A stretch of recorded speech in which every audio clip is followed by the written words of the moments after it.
Welcome to the Building Web3 Podcast. Today, my good friend Tom. He is the co-founder at Fluence. Tom, before we get too deep into Fluence, let's talk a little bit about your background. So what brought you into this Web3 space? What was your come to crypto moment?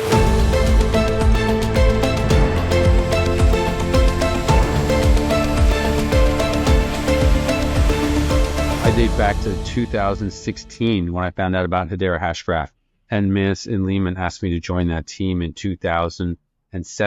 And so with Miss and Lehman, we launched the Hedera, effectively the Hedera public ledger. So helping found that public ledger, which is, a top 30 cryptocurrency right now, and L1 was a baptism by fire. So we dove into that. That was a white paper when I joined. So there was a ton of stuff to do there, from building the team to educating people about it, doing a kind of a global education on it, bringing council members on. So learning about the technology. It was an intense period, and I've been full-time in crypto since then. And let's talk about Hedera real quick. So tell us a little bit about, what is Hedera, why you got involved in that project, and then some of the things that I'm sure you learned and influenced Fluence. Oh, that could be a whole podcast by itself. But that was a very intense time. But Hedera is an L1. It's an Ethereum competitor. It is the most used network out there, orders of magnitude more than like a Solana, for example. And the transactions on are also real, which is not the case for every network. But it is actually a DAG, a directed acyclic graph, not a traditional blockchain. But it comes to consensus. You still reach consensus. You still do the exact same things. It is unique in that it is the only, I would call it, institutionally focused blockchain, if you will, or distributed and directed acyclic graph, but let's call it a blockchain to be simple. But it's the only one which is governed by enterprises. So companies like Google and Deutsche Telekom and a ton of other very large companies, IBM, sit in the governing council and actually direct and make decisions about the governance. And I think governance has become people didn't focus on it so much. The bigger these projects get, and the more value is associated with them, governance becomes much, much more important. So those companies govern it. They're also the ones that are actually using it, and they're still very early on in their use of it. It takes a long time for these companies to get going, but once they start going, there will be tremendous use on them, and they're more likely to use something they're governing. And that's actually why the most transactions, if you just go to realtps.net, you will see the most transactions on Hedera. So it's actually doing a lot now. It's also priced in fiat, which means the transactions are always like 1/100 of a penny. So you know what the transactions are. And what is the common use case that people are using Hedera for if they have all these institutional players? Well, the main one that I think the biggest use case right now, and I'm not close to, I left I left Hedera in 2019, so I have no special kind of knowledge or access, but my understanding is that the largest use case right now is tracking assets through supply chain. And so they're tracking, billions of products through various stages of supply chain. And when your cost is 1/100th or 1,000th of a penny, that opens up use cases that just are not possible with traditional blockchain, just not possible with traditional kind of technology in the space. So Hedera is actually suitable for things that don't really work on other chains. Got it. So now that we've dove into Hedera and a bit of your background, talk to us a little bit about some of the lessons you've learned in the blockchain space, and then how you're using them to apply to Fluence. Well, listen, the biggest thing on Hedera that I learned was that the technology, while super interesting, can be made a little bit less relevant if you don't have a strong enough community. And the community has to understand, has to buy into it, and you have to kind of be a part of that. And one of the things I really liked about when I joined the Fluence team, I joined as a co-founder in 2019, was the deep crypto native nature of the team and of what they did. And so everyone at Hedera was a crypto outsider, including myself at the time. And I think that was a real hurdle to getting broader market adoption and buy-in from the crypto native community that was skeptical of some of this group. And frankly, some of the team was skeptical of the crypto community. And that does not make for a great symbiotic, growing relationship. And so the Hedera community is great. It just should be 100 times bigger than what it is. And so with Fluence, it's a native crypto team. We started off with decentralized governance from day one. Everything is open source. So we've done kind of everything from a native crypto perspective, which I think is really important. Absolutely. And let's talk a little bit now about Fluence and what your guys' mission there is. What do you hope to accomplish with the project? Well, Fluence is building the cloudless internet. And so that is really a decentralized computing platform. And what that means is that all the compute that takes place, that anything that's a little bit more tough that your phone can't handle, happens generally in the cloud. And that means it's subject to the 80-page terms of service that either Amazon, Google, or Microsoft have, which means they can effectively shut anyone down at any point. And if we take a step back, we think about crypto, our whole ethos here, what we're trying to do is decentralize things as much as possible for a whole number of reasons, for cost, for safety, for security, for a number of reasons. But all of crypto, smart contracts aside, right, those are decentralized, but a lot of crypto still runs in the cloud, and the compute runs in the cloud. So payments, Bitcoin, Ethereum, whatever you do there, decentralized. Storage, if you're using Filecoin, are we decentralized? But a lot of nodes are still running in the cloud. And a lot of other, Infura runs in the cloud, right? So all these key things are still happening in the cloud. It's not like anyone wants to do that. It's just there haven't been good alternatives. And so Fluence has built a decentralized computing platform that we are, getting to scale. It's live now. We're adding tooling, we're adding scale, and this will help both Web3 companies and also regular companies save money while being decentralized. And that is, I think, a really important mission.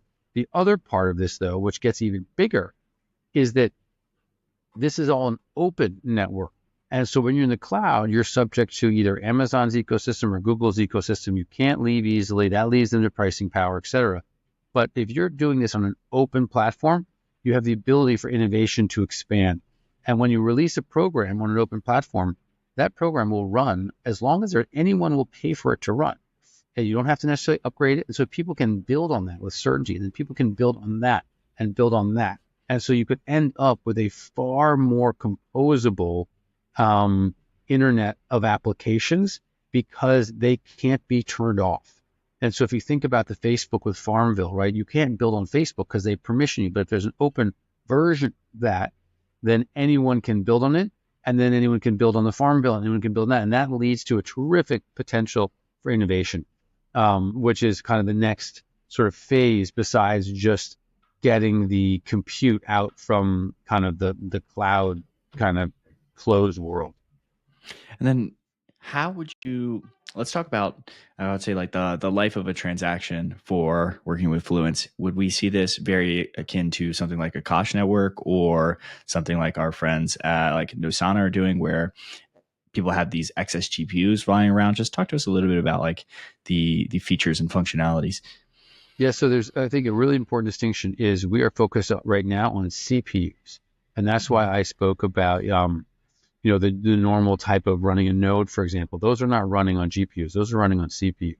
And despite the massive growth of AI and the continual growth of AI, GPUs are like a little fraction of what the actual compute in the world right now is using. And obviously it's going to grow, and everyone knows it's going to continue to grow. But there is a huge opportunity for the CPU world to be decentralized. And those are the applications we actually use. And so that the way to answer the question, though, you could come to Fluence and want operations performed or a particular compute to be performed. And you can either find a provider that will do it and you can pay them. And by the way, that payment we will accept right now. We're launching with crypto, but stable coins, not paid in Fluence tokens. Also, fiat will be used. So we want to have as few barriers to using this as possible. And so we're actually just finalizing the architecture that allows fiat to be used, but fiat will be used, at least some crypto in the background, to actually enable security and payments to flow the appropriate way. But if you want to use Fluence, you will put up just to make it simpler, you'll have a job that'll say costs, I don't know, $100. You'll lock that $100. That $100 will then be unlocked when the job is complete. So me as the compute provider will know that $100 is there, and they'll know I won't get it if the job isn't complete. So that's the system. The other important piece here is, in order for you to trust me, I also have to have stake, or an investor has had to stake my compute, which would either get slashed or I'd be prevented from earning more if I didn't perform that compute as well. So stake is also kind of a very important part of our network, which leads to trust. And that stake is in the Fluence token. And let's say I have these, excess CPUs lying around and I want to put them on the Fluence network. How would that necessarily work? So I then have to stake a certain amount of a token and then I can put them on there, and then there's some kind of maybe software that gets downloaded. Correct. So and let's just be clear. So what we're starting with first is 6 kind of top tier. They're called tier 4 data centers. These are data centers used by the largest Web 2 companies out there. And so we're starting with those. We have a long list of providers and others who want to join the network. And as we scale, we will be adding more. But we wanted, for effectively our biz dev purposes, to be able to go to customers and say, listen, you don't have to worry or rely on or necessarily a retail machine. You know that these are running in top data centers. And I think as people get comfortable with that, they'll be comfortable with how the technology works, and we can add a lot more machines onto it.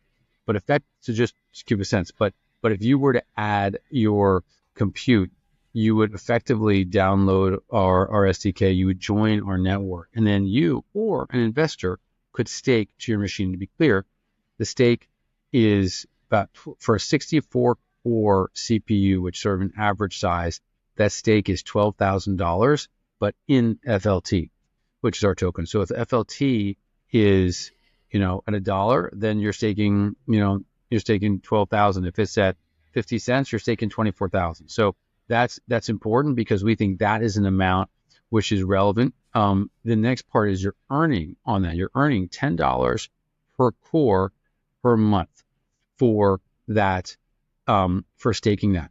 And that $10 also is paid in FLT. Now, FLT is going to move and change, right? And you release those tokens release over time, but your both stake is denominated in dollars, and then your reward is denominated in dollars. And so I think that is, at a 64-core CPU, you're getting 60 of those are being used. So that's $600 per month of reward you'd be getting. And you probably would split your stake, that reward, with whoever staked you. So we think you'll get about 20. If I were to stake you, I give you $12,000 of that 600 every month, maybe you give me 20%, something along those lines, but that's going to be market driven. And who do you foresee being the primary consumer of this compute? Would it be decentralized applications? Would it be like, Google Cloud, that when they need like extra compute, or like who do you see being the main consumer? No, I think it's not likely to be, well, it's always possible to be the clouds, but I think it's more likely to be end users that have some level that have a need to either save money or be decentralized, and different people have different motivations. But we think this is about 80% cheaper than using the traditional cloud. And it's that way because you can switch providers very easily, which means there's no pricing power. And so that means then that your excess compute, if I have it, I can put on the network. I'm not going to be making a ton, but I'll cover my electricity costs. I'll have marginal, they'll be marginally profitable for me. So it's better than not doing it. I won't price it that way if it's not, but I won't have the ability to price it like into excess. So that will keep pricing very low, which will be attractive to a lot of customers. And I think, if you're spending, whether it's, 20,000, 10,000 and up, and you can save, $8,000 on your compute per month, that starts to add up. And if you're spending 100,000, there's very few companies where someone's spending 100,000, they don't want to save 80,000. Like, that almost doesn't happen, right? So I think that this is compelling, but there's also tooling that has to be added for it. And so these early customers, I think, as you mentioned, are most likely blockchain node providers. who run basically nodes as a service. And even though decentralization is an enormous benefit to them, and I think is a benefit to that project, I think the cost savings is the most compelling part for them initially, because probably they'll only pass a little bit of that cost savings on to their customers, and they will keep a lot of that margin, at least for a while. So we expect that to be kind of some of the early customers, and then there's others to follow from there. And the reason there's this cost savings is because what you're essentially bringing on a bunch of latent or unused CPU onto the Yeah. market, so increasing supply, decreasing the price. Yeah, I mean, well, there's two things. So there's definitely excess CPUs, and a good example of this is, Filecoin miners. There's a lot of investment that that projects have made over time to basically be Filecoin storage providers. That at some point required sealing. Sealing was a CPU intensive activity. That has since declined in terms of need, but these providers have lots of investment in CPUs that they do not need, are sitting unused, but which they've already purchased. So they have a need to generate revenue from those CPUs, which we can do. And they don't have a biz dev team, right? They don't have an ability to go out and find users for that. So we are effectively the front end for it. And the reason they can't, if they have a provider who's on and you're found a customer through Fluence, they can't charge high prices because the customer from Fluence can leave to go to anybody else like this, right? Because it's an open network. So they can switch incredibly easily. And so that leaves those providers without pricing power. Now, they still wouldn't price if they weren't making money, but they're not going to be able to have kind of the cloud level margins that you see from the top 3 cloud providers. And so that is why you have the pricing the way it is. And the other thing I think I'd mention is that we can be enormously successful before we are even before we're even like a percent of the cloud, right? They don't care, and they don't have a need to cut prices to pay attention to us, because we'll just be so insignificant and still a huge success for so long, given the scale of those businesses. Absolutely. And the profitability of them. Let's talk a little bit about some of the challenges that you guys face, because it's not easy putting together these like two-person or these two-sided marketplaces, and then also all the complexity that comes with building a Web3. Talk to us a little bit about the challenges you guys have faced and then how you're overcoming them. Listen, there's always challenges. I think I related to sort of reference one of them, which is the first tech challenge that every one of these companies in Web3 has is first technology. You got to get it right, and that is very, very hard to do. And I think you see a lot of people get it right or get close to getting it right, and then expecting everything else to fall into place. And it doesn't work that way. And so, we're working on building up our business development team. We know that we need to have a lot of focus on marketing, on business development, on product, on all these areas that you think of as traditional company, the purview of traditional companies, but that are just required if you want to actually onboard customers. And so I think that a lot of the space is a bit early and has sort of built technology, but hasn't invested in that kind of front office infrastructure, which is required if you want to scale. And I think you're seeing that in other deep-in projects where there's been more investment in front office, and there are some that are doing so well that they, the token is almost not required because they're already generating revenue.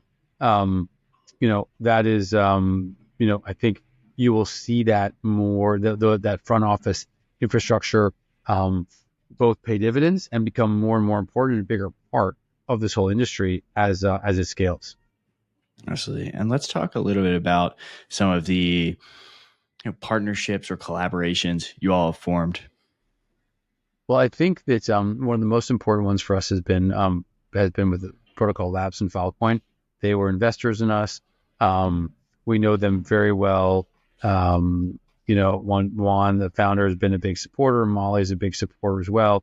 So that up to the sort of founders of that, we're very close and think they're terrific. So been excited to have them be close partners. We've also partnered we've got a bunch of kind of top tier investors who are our partners, which has also made life a lot easier and helped us in a lot of kind of important ways throughout. Those are the main ones. I think the other partner levels I mentioned are the early compute providers on our network. There are 6 of them. Those are important partners to us as well. So I think those are kind of the key ones right now. And I think there's a couple others that are coming down the pike in terms of customer partnerships, but we haven't announced those yet. So I can't kind of get into them at the moment. Understood. So let's talk a little bit about some of the upcoming milestones or developments that kind of the community can look forward to. Take a peek at anything that you can share that's public or soon to be. Well, yeah, I mean, I guess the most important part is staking. And so staking is actually what enables the security of the network. And so without staking, the compute of the network could be fake. It could be not work. You could run away with it. So, or not serve jobs, right? So staking is kind of critical for scaling and security of the network. We're launching staking in September, and this has been delayed. We launched our token in March. We thought this staking would be much sooner. There's a couple of reasons why that it's been delayed, but now with staking, we'll be able to scale the compute on the network, and that will allow us to really drive customers. So that is a long-awaited technical development, which I think is really important. And so that's kind of critical point 1. Coming down the pike after that, I think will be support for Docker. And right now, everything has been WASM based. And when we started this project years ago, we thought WASM would have added a lot more languages than just Rust. And so having just things in Rust limits the kind of applicability or limits the developer kind of universe for us. Having Docker will enable a lot more languages, which will increase the basically the market that we can attack from a customer side. So those are two very, very big ones for sure. And then just so I can help the crypto native that's not necessarily a developer. So WASM would be WebAssembly language. Yeah, I'm surprised that Rust would be the only one allowed there. And then Docker, very important for Kubernetes, is essentially locking things up, or not locking things up, but like creating containers of the exact snapshots of all the softwares you need. Is that a pretty decent explanation for the crowd? Yep. Exactly. Perfect. Well, in that case, where can listeners kind of learn more about you guys, the milestones, the developments, kind of keep an eye on the project and connect with you online? Well, Fluence.network is our website. And then confusingly, Fluence_project is our Twitter handle and Telegram as well. So I would say find us on Twitter, on X for sure. That's the number one place without a doubt. And I am the Tom Tro on Twitter. So that's how you can find me as well. And Fluence.network is where you can find, all of our blog posts, discussion on token economics, and all of our regular updates. But also you can sign up for an email there, and we send updates out about once every kind of 6 weeks or so, giving a lot of detail on where we're going and what we've done. Amazing, Tom. Well, thank you so much for coming on the Building Web3 podcast, and to all the builders. Let's keep an eye on what Fluence is doing, and let's continue building the future of Web3.